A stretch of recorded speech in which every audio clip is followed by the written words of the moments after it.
Rumo a Pentecostes. E nós estamos nesse caminho de Pentecostes, e você pode ter percebido que estamos caminhando com João.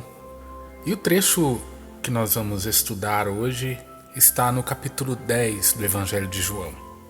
O Bom Pastor. Do versículo 1 até o 21 vai tratar desta dissertação de Jesus sobre o Bom Pastor. Mas os que nós vamos ver hoje são os versículos de 11 a 19. Eu sou o bom pastor. O bom pastor dá a vida pelas ovelhas. O mercenário, que não é pastor, nem o dono das ovelhas, quando vê o lobo vir, foge, abandonando as ovelhas. E o lobo as arrebata e dispersa, pois ele é mercenário e não lhe importam as ovelhas. Eu sou o bom pastor, conheço as minhas e elas me conhecem. Como o Pai me conhece e eu conheço o Pai e dou a vida pelas minhas ovelhas. Tenho outras ovelhas que não pertencem a esse redil. A essas tenho que guiar para que escutem a minha voz e se forme um só rebanho com um só pastor. Por isso, o Pai me ama, porque dou a vida para recuperá-la depois. Ninguém a tira de mim. Eu a dou voluntariamente. Tenho poder para dá-la e recuperá-la depois. Este é o encargo que recebi do Pai. Estas palavras provocaram a divisão entre os judeus. Interessante esse trecho de João que vai falar do pastoreio, mas o que é importante é que nós conheçamos a realidade desse evangelho. A maior parte da Judéia era uma planície, um solo de certa forma áspero, pedregoso, mais adequado para o pastoreio do que para a agricultura. Mas até hoje, até esses dias, existe esse tipo de pastoreio nesta região. A erva era escassa, o rebanho, de certa forma, devia transladar constantemente, ou seja, vivia de um lado para o outro. Então, o trabalho do pastor era esse: levar, ainda é, né? Levar as ovelhas para os lugares diferentes para encontrar pasto. Então olha que interessante, a primeira coisa que a gente precisa entender é que há uma relação entre o pastor e as ovelhas. Até porque outra coisa importante é que essas ovelhas, elas não eram feitas para o abate e para o uso do leite dessas ovelhas. Então se passavam anos com as ovelhas. O pastor, de certa forma, tinha esta facilidade de passar ano. Outra coisa importante é que Deus, ele se coloca como pastor. A gente vai ver no Salmo, né? Salmo 23 ou 22, em algumas traduções: o Senhor é meu pastor, nada me falta, não me falta coisa alguma. Ele é o nosso Deus, nós somos o seu povo e somos o seu rebanho, como está no Salmo 95. E o futuro Messias também será descrito como a imagem de pastor. Em Isaías 40, versículo 11, está dizendo assim: como pastor, ele pastoreia seu rebanho, recolhe em seus braços os cordeirinhos, leva-os no seio e trata com cuidado os recém-nascidos. Essa imagem de pastor encontra plena realização em Cristo. Ele é o bom pastor, que vai à busca da ovelha perdida, como está em Mateus capítulo 9, versículo 36. Ele se compadece do povo porque ele as vê como ovelhas sem pastor. Chama seus discípulos de pequeno rebanho, lá em Lucas capítulo 12, versículo 32. Pedro chama Jesus o pastor de almas, como está na primeira carta de Pedro, capítulo 2, versículo 25. E na carta aos Hebreus, ele é chamado de o grande pastor de ovelhas, em Hebreus 13, 20.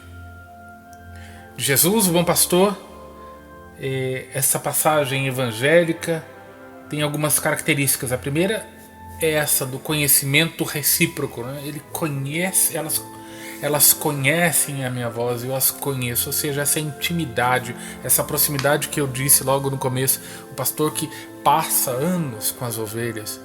Então olha que interessante, em certos países na Europa, em certos países da Europa e também aqui no Brasil, especialmente no sul também, há a criação de ovelhas para o abate e não para este uso da lã e do leite, como é nesta região até os dias de hoje. Por isso, desta intimidade de conhecer a voz. E aí que tá. Aquele que é empregado, aquele que é mercenário, chamado de mercenário, ele não tá nem aí com as ovelhas. Tá nem aí com as ovelhas, se perdeu uma, perdeu e tudo bem. Mas olha que interessante. O pregador da Casa Pontifícia, Raniero Cantalamessa, pregador de 3 papas, né? Pregou para João Paulo II, para Bento XVI e para Francisco. Ele prega tanto a preparação para o Natal quanto a preparação para a Páscoa, nas sextas-feiras. Ele mencionou uma vez que João Paulo II havia comentado que a parábola da ovelha perdida mudou. Hoje são 99 fora do aprisco e apenas uma dentro do redil. No entanto, o pastoreio muitas vezes ele é de engordamento de ovelhas, e aí eu te explico. Nós temos o costume de olhar aqueles que estão perdidos, olhar aqueles que estão diferentes, distantes da gente, com deixa lá, ele vem aqui. Um dia ele vem aqui, um dia ele volta. Ele fez a opção dele. Ela fez a opção dela. Ele quis se afastar. Tudo bem, se você é pago para só cuidar das que estão no redil, você fica, não é meu trabalho, não vou fazer. Mas se você é o pastor, você precisa ir atrás. É assim que nós fazemos com os nossos filhos. É assim que nós fazemos com aqueles que nós amamos. Nós vamos atrás. Porque se não há amor, ou se há alguma marca ou alguma mágoa, a gente, não, deixa lá, deixa pra lá, cansei desta pessoa, cansei de insistir. O pastor não. Jesus, o bom pastor, não desiste de nós. Nós que somos maus pastores, aí eu me incluo nisso, a gente desiste rapidamente. A gente não dá a vida. Claro, há um amor por aqueles que nós amamos, que nós damos a vida, damos mais que a vida, mas a gente não quer se envolver, a gente se esquiva, a gente foge quando aquilo exige um pouco mais de nós ou vai além daquilo que nós havíamos nos proposto. Eu não me propus a isso, a gente é capaz de dizer isso. Não, esse aqui eu não tenho que receber. Não preciso receber, não tem nada a ver comigo. Será mesmo? Será que nós não seremos cobrados disso? Do mau pastoreio? E aí eu digo, porque aí é fácil ser ovelha, né? É gostoso ser ovelha.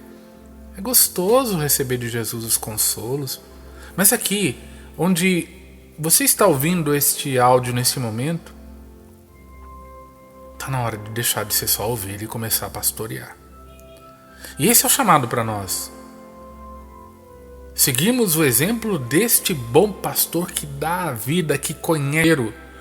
Filho, quando chega em casa, a gente vai, cheira, sente o cheiro, sabe se está bem, se não está, olha nos olhos. O problema é esse. Nós, como os pastores que somos, não conhecemos mais o cheiro das nossas ovelhas. Não olhamos mais nos olhos. Talvez não seja o seu caso. Mas na maioria das situações,